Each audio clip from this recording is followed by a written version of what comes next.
yang harus kita fahami bahwasanya maksud daripada cobaan yang kemudian diartikan dengan kesuraman hidup. Suramnya hidup itu karena apa? Banyak faktornya. Suram hidup karena istrinya kabur bisa. Suram hidup karena dicerai oleh suami. Suram hidup karena tidak ada yang bisa dimakan. Suram hidup karena penyakit.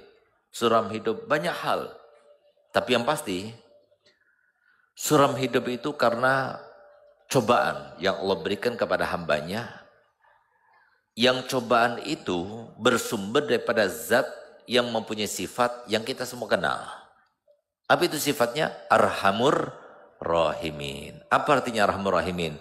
Zat yang paling mengasihi di antara zat yang maha pengasih. Siapa zat yang maha pengasih? Zat yang maha pengasih hanyalah Allah. Paling mengasihi hanyalah Allah. Tapi ada zat manusia sosok yang sangat pengasih. Di antaranya Nabi Muhammad. Di antaranya orang tua kita. Di antaranya guru-guru kita. Di antaranya suami kita. Di antaranya mereka-mereka yang mencintai kita. Itu pengasih kepada kita. Tapi di antara pengasih-pengasih tersebut, ternyata ada yang lebih mengasihi daripada mereka semuanya. Siapa dia? Adalah Allah. Tapi justru yang memberikan cobaan itu adalah Allah SWT.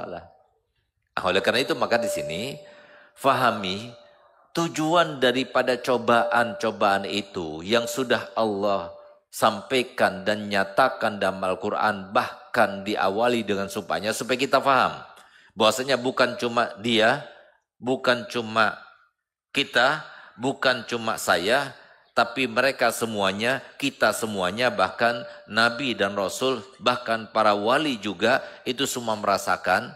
Allah Ta'ala menyatakan hal itu dengan sumpahnya. Apa itu?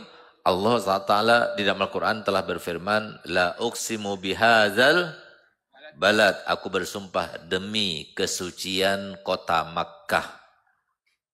Wa anta hillun bihadzal balad. Dan aku bersumpah demi engkau yang tinggal di kota suci Makkah. Wa walidin wa ma walad. Dan aku bersumpah demi orang tua yang melahirkan dan yang tidak melahirkan dan apa yang dilahirkan. Apa itu? Isi sumpahnya, laqad khalaqnal insana fi kabad. Kami ciptakan seluruh manusia. Berarti seluruh manusia siapa? Kinur Kholis, Al-Fakir, antum semuanya, yang perempuan, yang laki, semuanya yang ada di sini, yang ada di rumah, yang ada di mana saja, yang sudah meninggal, yang masih mau lahir, semuanya. Kami ciptakan manusia dalam keadaan kesusahan. Oleh karena itu, kita paham. Begitu terjadi kesusahan, kesusahan itu mengingatkan kita akan 3 hal. Fahami benar-benar. Kesedihan, kesusahan, kesengsaraan, kesuraman, musibah, ujian, cobaan, itu mengingatkan kita bahwa kita masih dalam 3 hal. Yang pertama, kita masih di dunia, bukan di akhirat. Kalau kita masih dicoba, kalau kita masih diuji, kalau kita masih merasakan kesuraman, kalau kita masih merasakan kesengsaraan, kalau kita masih merasakan cobaan, kalau kita masih merasakan sakit, baik itu badan, fisik maupun hati, terluka perasaan dan sebagainya, ketahuilah kita masih di dunia. Makanya kalau seumpama kita itu terjadi sesuatu yang sangat menakjubkan dan mengherankan, pertama kali yang kita lakukan adalah mencubit tubuh. Mimpi apa enggak? Gitu. Supaya kita tahu masih di dunia apa sudah di akhirat. Masih di dunia apa sudah mati? Mimpi apa enggak? Gitu. Fahami. Kenapa? Nanti di surga enggak ada lagi. Mohon maaf. Di depan saya ini terpampang wajah-wajah yang menyengsarakan. Kelihatan wajah-wajah yang sudah menua. Wajah-wajah yang tampak tidak punya uang. Kelihatan. Terbeda antara orang wajah yang senyum, yang kelihatan punya uang, yang kelihatan yang dia itu senang, gembira, bahagia. Kelihatan. Kenapa? Dari senyumnya, merona wajahnya dan sebagainya. Nanti di surga nggak ada lagi. Nggak ada lagi. Wajahnya itu merona terus. Senyum terus. Bahagia terus.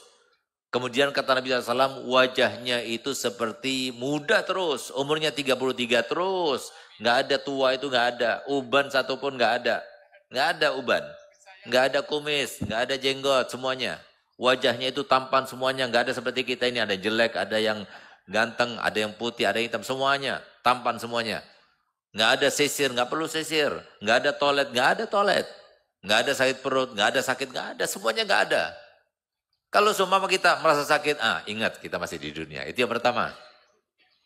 Yang kedua, ingat bahwasanya kita seorang hamba, bukan Tuhan. Kita ini hamba. Jangan lupa. Yang bikin lupa kita ini sebagai seorang Tuhan itu siapa? Setan. Sampai bikin lupa. Kita ini manusia tapi dibikin kita seperti Tuhan. Makanya kita suka marah. Orang yang suka marah-marah itu, dia itu telah menjelmakan dirinya sebagai Tuhan. Gitu. Karena dia lupa bahwasanya dirinya itu ada seorang yang naif.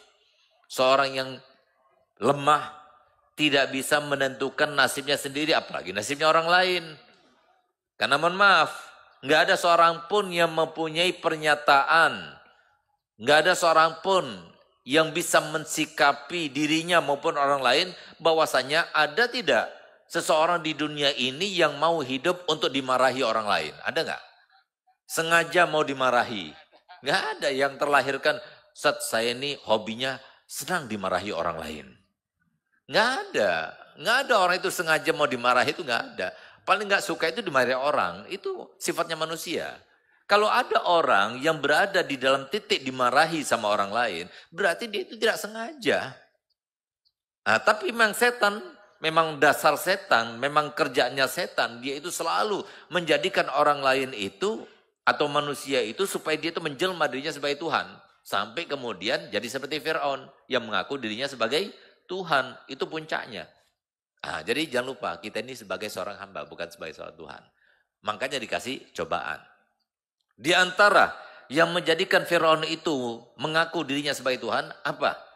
Dia tidak pernah dikasih musibah oleh Allah. Nggak pernah sakit. Nggak pernah sedih. Nggak pernah sengsara. Sengaja oleh Allah Ta'ala begitu, ujian bagi dia. Makanya kemudian Nabi SAW bersabda, Inna idomal jaza ma'a idomil bala. Ketahuilah bahwasanya tingginya pahala seseorang tergantung kepada tingginya ujian seseorang. Makanya kan ada satu pertanyaan yang sangat-sangat bertentangan dengan pertanyaan kedua kalau ditanyakan. Misalnya saya bertanya kepada antum semuanya sebagai saudara saya. Ibu-ibu, bapak-bapak, saudara-saudara saya semua, saya bertanya, mau enggak bapak-bapak, ibu-ibu, saya doakan supaya menjadi wali Allah semuanya. Mau tidak? Jadi wali semuanya. Mau? Sekarang saya mau tanya tanyaan berdua.